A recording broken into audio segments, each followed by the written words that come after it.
En Oaxaca hay un árbol que mide 58 metros de circunferencia a la altura del pecho, que los botánicos estiman entre 1200 y 3000 años de antigüedad, y que por sí solo cabe exactamente dentro del tipo de cosas que solo existen en Oaxaca. Hay una curandera mazateca que en 1955 le enseñó a un banquero neoyorquino cómo se usaban los hongos sagrados en sus ceremonias de curación. Ese banquero publicó la historia en la revista Life y desencadenó sin proponérselo la contracultura psicodélica de los años 60 en Estados Unidos. Y hay una pirámide en la cima de una montaña aplanada a propósito, construida por una civilización cuyo nombre todavía nadie puede decir con certeza, cuya escritura lleva décadas resistiéndose a ser descifrada completamente. Empezamos en el número 13, y subimos.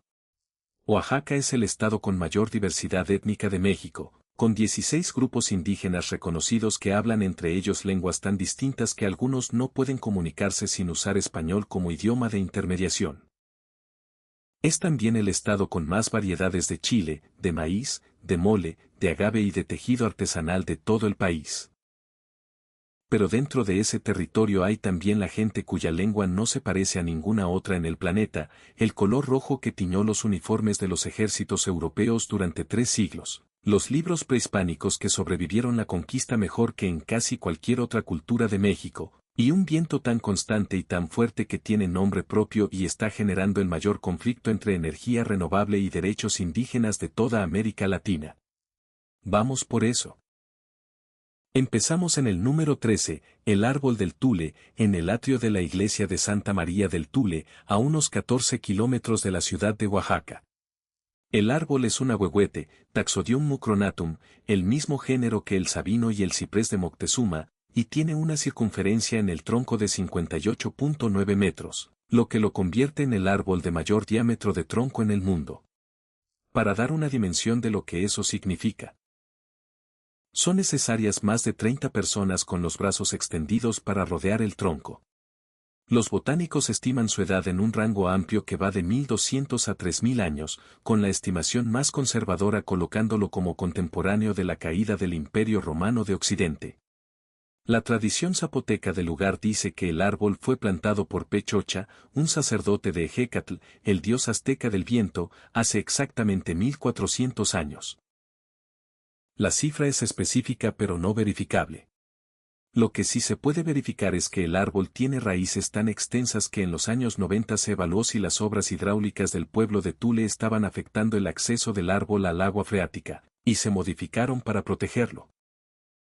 El árbol ha sobrevivido la construcción de una carretera federal a pocos metros de distancia, la edificación de la iglesia que lleva su nombre en el mismo atrio, y décadas de autobuses de turistas que llegan, le toman una foto y siguen viaje hacia Monte Albano hacia las ruinas de Mitla. El árbol no parece haberse dado cuenta de nada de todo eso. Número 12. La cochinilla y el color que valía plata.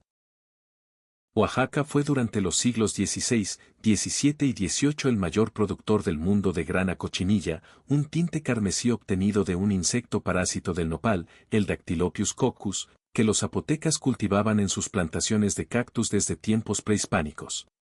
La grana cochinilla era el tinte rojo más intenso y más estable que existía en el mundo antes de la síntesis química de los colorantes artificiales en el siglo XIX. Los mayas, los aztecas y los pueblos de toda Mesoamérica la usaban para teñir textiles rituales, y cuando los españoles llegaron a Oaxaca y comprendieron el alcance de su uso y su valor, convirtieron su producción en uno de los negocios más rentables de toda Nueva España. Algunos historiadores económicos calculan que la grana cochinilla fue en ciertos periodos del siglo XVII el segundo producto más valioso exportado desde las colonias americanas hacia Europa, después de la plata. El color carmesí que distingue los uniformes de la Guardia Real Británica, el rojo que aparece en los tapices y pinturas europeas del Renacimiento tardío y el Barroco, el rojo en ciertos colores de la Compañía de las Indias Orientales, todos venían de insectos criados en las nopaleras de los valles oaxaqueños. Los europeos tardaron décadas en descubrir que su precioso tinte rojo no era una planta sino un animal. España intentó mantener el secreto de la producción durante el siglo XVI, con éxito moderado. Hacia 1600 ya había intentos de producción de cochinilla en las Antillas y en las Canarias. La paradoja del secreto español es que el mercado que más demandó cochinilla oaxaqueña fue el de sus rivales. Los rojos carmesí de la Marina Real Británica, de la infantería francesa del siglo XVIII y de los uniformes del ejército napoleónico salieron todos en gran medida de las nopaleras del Valle de Oaxaca. Hoy la grana cochinilla de Oaxaca está experimentando un renacimiento comercial como colorante natural para alimentos y cosméticos, en sustitución de los colorantes sintéticos que la industria alimentaria está bajo presión de eliminar. El E120 que aparece en la lista de ingredientes de ciertos yogures y bebidas de color rojo es extracto de grana cochinilla. Número 11. Los icoots y la lengua que no se parece a ninguna otra. Los icoots, también llamados suaves o mareños, viven en una franja de tierra muy estrecha entre el Océano Pacífico y el sistema de lagunas costeras del Istmo de Tehuantepec, en el sureste de Oaxaca. Son pescadores y salineros desde tiempos prehispánicos, y han vivido en esa franja de arena durante siglos sin salir de ella más que para ir a los pueblos de tierra firme. Su número total no supera las 20.000 personas.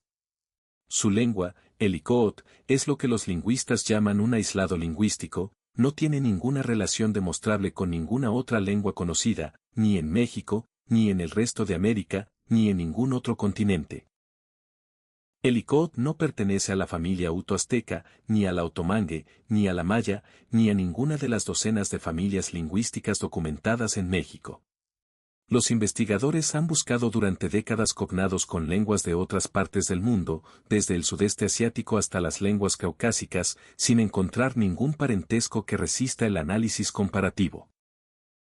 La conclusión más probable es que los icoots son los descendientes de un pueblo que llegó a esta costa y se quedó aislado durante suficiente tiempo como para que su lengua divergiera completamente de cualquier otra. ¿Cuándo ocurrió eso y de dónde venían? Es una pregunta que la lingüística todavía no puede responder. Número 10. Los códices mixtecos y la historia de 8 venado garra de jaguar. Los mixtecos de la Mixteca Alta de Oaxaca desarrollaron antes de la conquista un sistema de libros pictóricos, los códices, en los que registraban genealogías dinásticas, calendarios rituales, sucesiones políticas y alianzas matrimoniales con un nivel de detalle que no tiene equivalente en ningún otro pueblo del México prehispánico. A diferencia de los códices mayas o nahuas, de los que sobrevivieron muy pocos, los códices mixtecos se conservaron en cantidad notable. Hay más de una docena de ellos en museos de México, Austria, Italia y Gran Bretaña, y su lectura ha ocupado a investigadores desde el siglo XIX.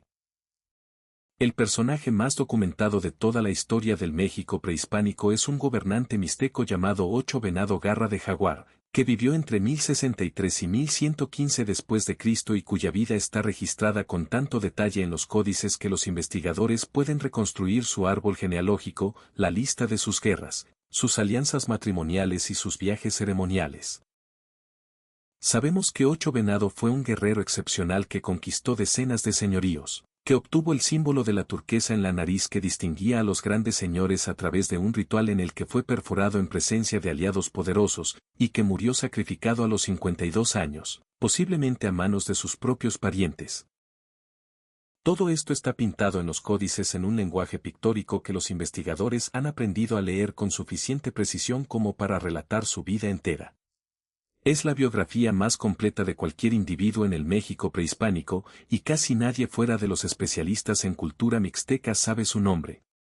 Esto apenas empieza, y entre más subimos, más antigua se vuelve la historia. Número 9. María Sabina y el viaje que cambió la cultura occidental. María Sabina Magdalena García nació en Huautla de Jiménez, en la Sierra Mazateca de Oaxaca, en 1894. Era una curandera de la tradición mazateca que utilizaba en sus ceremonias de curación hongos del género psilocibe, conocidos en mazateco como niños santos, para inducir estados alterados de conciencia que le permitían, según la cosmología de su cultura, comunicarse con los espíritus y diagnosticar y tratar enfermedades. Era una práctica ritual que la comunidad mazateca había mantenido durante siglos. En junio de 1955, un banquero neoyorquino llamado R. Gordon Wasson viajó a Huautla de Jiménez acompañado de su esposa y de un fotógrafo. María Sabina aceptó incluirlos en una de sus ceremonias, la primera vez que personas ajenas a la comunidad mazateca participaban en un ritual de este tipo. Basson publicó el relato de esa experiencia en mayo de 1957, en un largo artículo de la revista Life titulado Seeking the Magic Mushroom, con fotografías de la ceremonia y de María Sabina. El artículo fue leído por millones de personas en Estados Unidos. Entre los que lo leyeron estaba Timothy Leary, entonces psicólogo de Harvard, que viajó a México, experimentó con los hongos y comenzó el programa de investigación de psilocibina que definiría el movimiento psicodélico de los años 60. El artículo de Life también fue leído por John Lennon, por Bob Dylan y por la generación entera que transformó la cultura popular occidental durante esa década. María Sabina pasó el resto de su vida en Huautla viendo llegar cientos y luego miles de extranjeros a buscarla. El turismo psicodélico alteró el tejido social de la comunidad, generó conflictos con las autoridades sobre la legalidad de las ceremonias y terminó por marginar a la propia Sabina dentro de su comunidad, que la acusó de haber traicionado el secreto ritual. Su casa fue quemada 2 veces. Vivió el resto de su vida en pobreza. Murió en 1985. Hoy Huautla de Jiménez sigue siendo un destino de turismo espiritual internacional, y en algunos círculos el nombre de María Sabina es tan conocido como el de Frida Kahlo. En su propio pueblo, su historia es más complicada. Si este recorrido te está mostrando un Oaxaca que no reconocías, dale a suscribirte al México Redescubierto TV. Estado por estado, sacando lo que no cabe en el folleto. Número 8. Las tehuanas y el mercado que manejan las mujeres.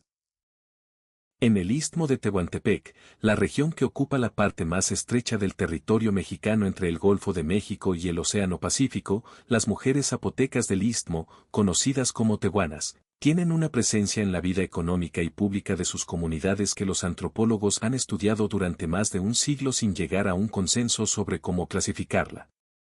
No es exactamente un matriarcado, porque los hombres detentan la mayoría de los cargos políticos formales. Pero el mercado del jueves en Juchitán, el más grande de la región, está casi exclusivamente en manos de mujeres. Ellas compran, venden, negocian, prestan dinero y administran el flujo de mercancías con un nivel de autonomía económica que no tiene equivalente en la mayoría de las comunidades indígenas del México central. El traje tehuana, un conjunto de falda larga bordada con flores y un huipil de encaje o de terciopelo con un tocado de encaje que se coloca sobre la cabeza para las fiestas, fue inmortalizado por Frida Kahlo, quien adoptó el traje de su madre ismeña como identidad visual en sus autorretratos desde los años 30.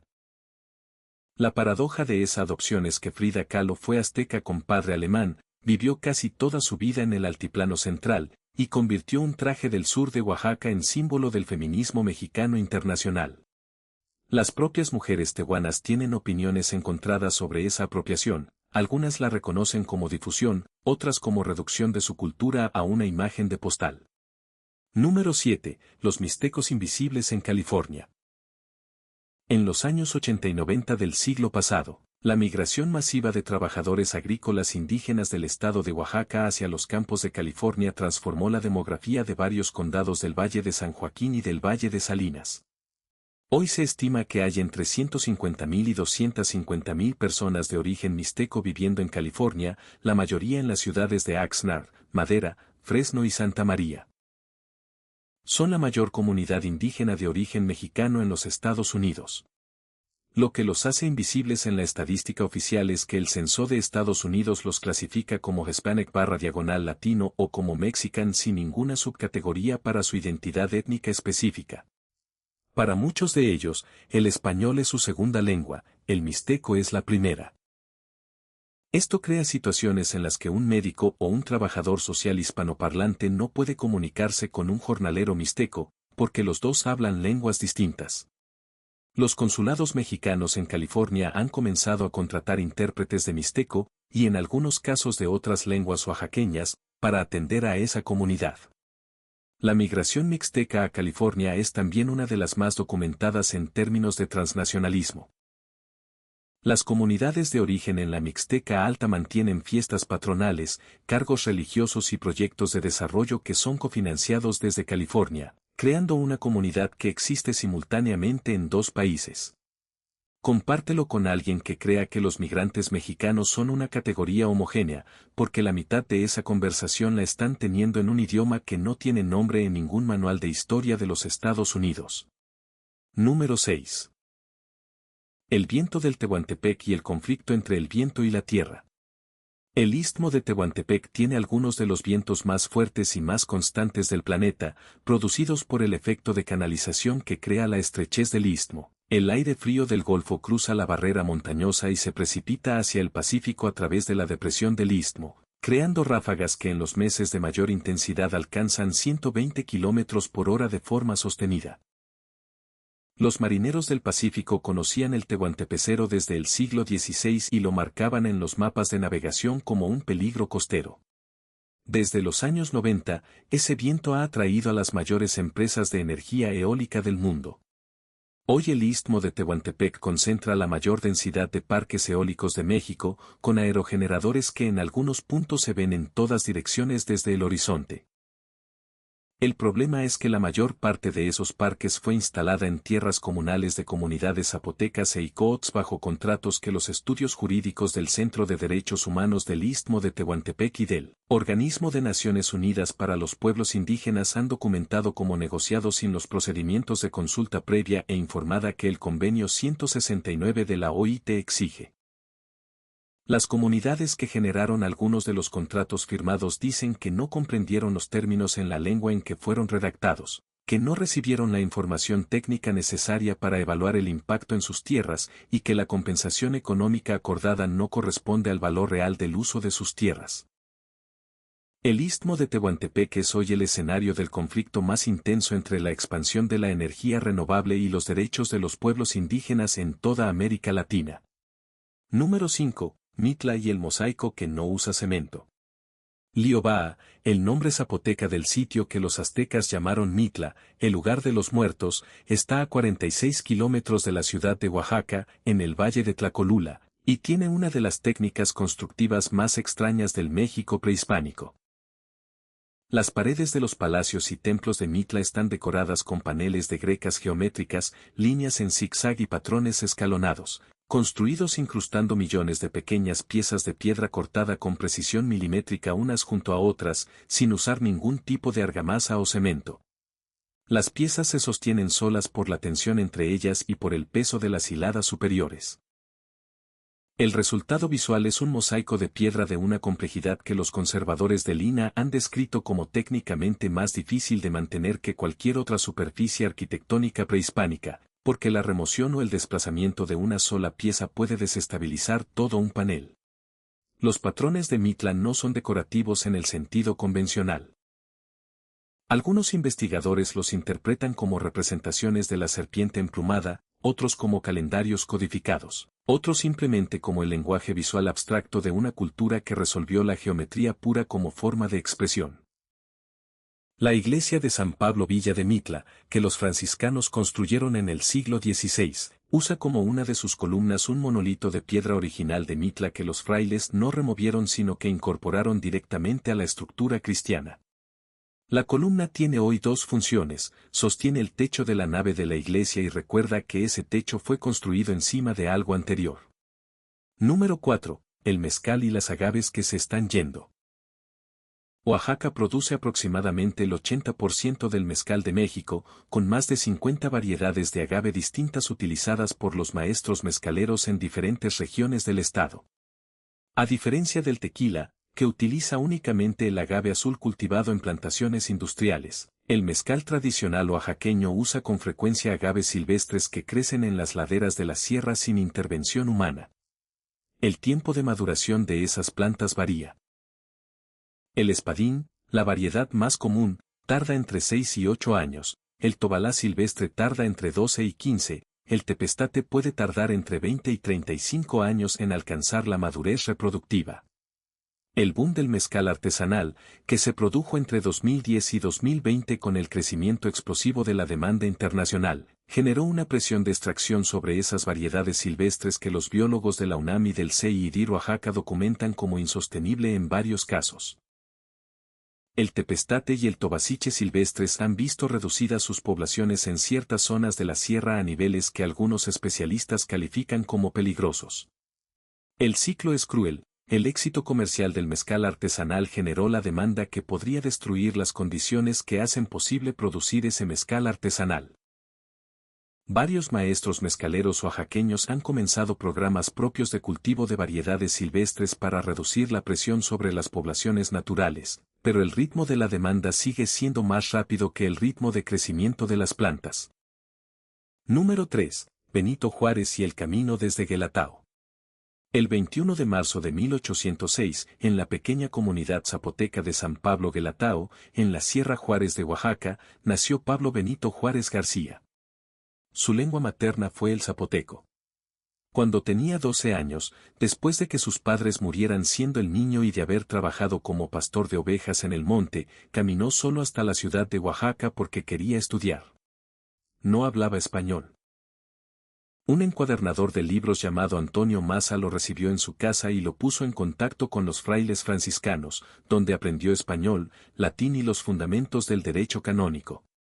Estudió jurisprudencia, entró en política, fue gobernador de Oaxaca, fue perseguido y exiliado, y en 1857 fue elegido presidente de México. Benito Juárez fue el primer presidente indígena de México y uno de los primeros jefes de Estado de origen indígena del continente americano en la era moderna. Gobernó durante 2 periodos separados por la intervención francesa, resistió desde Chihuahua y San Luis Potosí mientras Maximiliano ocupaba la capital, y fue el presidente que ordenó la ejecución del propio Maximiliano, que ya contamos en el guión de Querétaro. La distancia entre el niño que pastoreaba ovejas en la Sierra Zapoteca y el presidente que rechazó las súplicas de clemencia del Papa y de Víctor Hugo es de menos de 60 años. El pueblo de Guelatao, que tiene hoy unas cuantas decenas de familias, tiene un monumento a Juárez, un lago que lleva su nombre, y probablemente el índice de turistas por habitante más alto de cualquier pueblo de la Sierra Zapoteca. Número 2. La Guelaguetza y el festival que se inventó en el siglo XX. La Guelaguetza es la palabra zapoteca para el sistema de intercambio y ayuda mutua que durante siglos ordenó las relaciones económicas entre las comunidades del Valle de Oaxaca. Cuando una familia necesitaba mano de obra para construir una casa, sembrar o cosechar, podía llamar a la comunidad y las otras familias participaban sabiendo que en el futuro recibirían el mismo apoyo. Era un mecanismo de cooperación no monetaria, anterior a cualquier mercado, que funcionó como red de seguridad social comunitaria. En 1932, el gobierno del estado de Oaxaca organizó un festival folclórico durante las fiestas de julio, en el que comunidades de distintas regiones enviaron delegaciones con sus trajes típicos, sus danzas y sus músicos al Cerro del Fortín, una colina con vista panorámica sobre la ciudad. Al festival le pusieron el nombre de Guelaguetza, apropiando el término de la tradición zapoteca de intercambio para nombrar un espectáculo pensado originalmente para el turismo nacional.